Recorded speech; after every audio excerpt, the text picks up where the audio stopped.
Blastoise, the one and the only, the original water starter, who, besides being the first Pokemon friend to many kids around the globe, had a Game Freak take inspiration from its two canons to create a whole new Pokemon species in Gen 7. While Blastoise was not a literal fire-breathing dragon, kind of, sort of, the big turtle had quite a lot going for it in the coolness department, though that will not save it today from our judging scrutiny. So we ask, did Blastoise perform in the original games? Let's find out. Now, a fact you may or may not be familiar with is that the go-to speedrun Pokemon for Gen 1 games is the Nidoking line. Now, why is this relevant to this video, you may ask? Well, as it turns out, male Nidoran has to take this prestigious distinction from another Pokemon that held the title for quite some time, and that would be none other than our boy Squirtle. Now, while that does not automatically make Squirtle the best Pokemon in the Gen 1 games,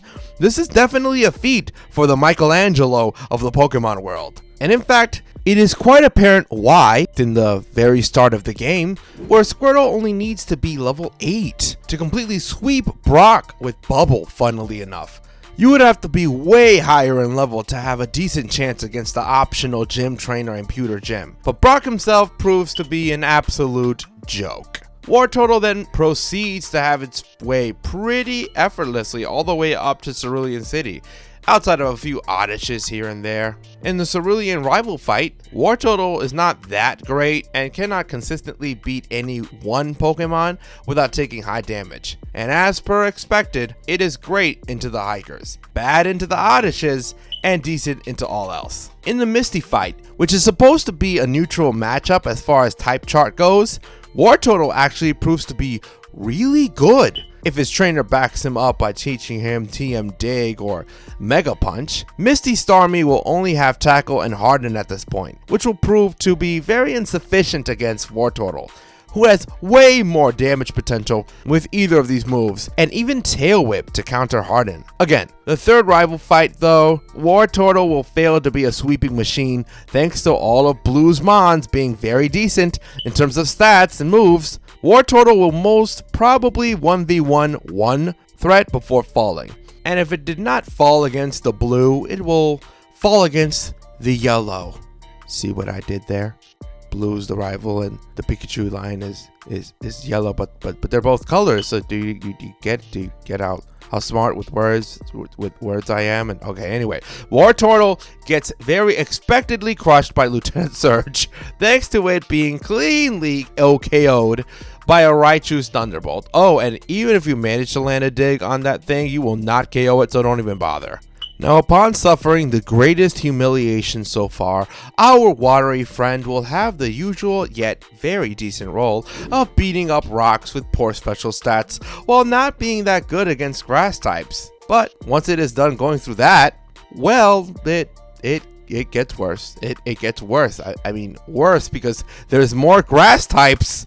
And now at least one watcher of this video is about to write a comment about how, Wartortle can destroy Erica because you could get the TM Ice Beam in exchange for a fresh water at the Celadon City department store. And to that watcher, we say, well, please comment. Do comment about that, as it helps us in the algorithm. But more importantly, unless you overlevel to 36 and get a Blastoise, Victory Bell will outspeed you and KO you with a 100% critical hit ratio Razor Leaf. With you possibly being put to sleep before it happens thanks to Sleep Powder, Vileplume will do something similar with Petal Dance, so Wartortle does indeed lose to Erica, point blank period. We'll move on. However, if Wartortle feels frustrated, he can vent his frustrations on the much more beatable leaders of the most dangerous criminal organization in the region, as his rock-type Pokemon are, once again, a complete joke. And the matchup against Kangaskhan is favorable most of the time if Wartortle is given TM Bubble Beam. Wartortle's matchup against the fourth rival is improved by the fact that it now gets an Ice Beam for Ivysaur and can feed on Growlithe. But it's still nothing amazing, especially since it cannot really 1v1 the stronger Gyarados. But on the flip side though, it is a very decent Pokemon against the Pokemon Tower due to having Water Stab for Marowak and Dig for the Ghost. Now around that point in the game, Wartortle evolves into Blastoise, and not only that, but its usefulness evolves too, as the next major fight in the game is Koga with his low special stat squad. Blastoise's newfound serfs will be able to OHKO some of his weaker Pokemon and be great against the others. It should win the game outside of very bad RNG, or Weezing deciding to take you away with him, which may happen. But from that point on, Blastoise remains to be a very good Pokemon. In fact, way better than it was in the previous parts of the game.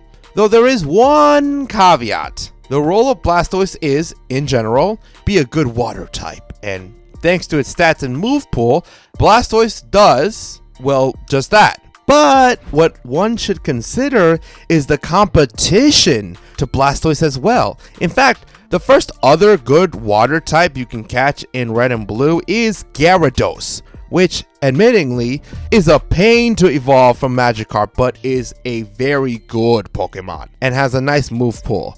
From this point in the game, there are several Pokemon you can get access to as well, like Lapras, Starmie, and Tentacruel, which all can be considered simply better versions of our Turtle Boy. However, Blastoise ignores the competition and helps in the Sabrina fight by having a slightly worse matchup than Charizard with either Surf or physical coverage. After a few rounds of Blastoise drowning some more gym leaders with Surf, Blastoise heads to the Elite Four. Against Lorelei, Blastoise can use coverage moves to beat most Pokemon, thanks to their bad movesets. It may fail to beat her entire squad, but it will be most of it, which is quite an achievement for a non-super effective Pokemon. Bruno is a total joke, and Surfs will sweep him unless his random AI gets really lucky.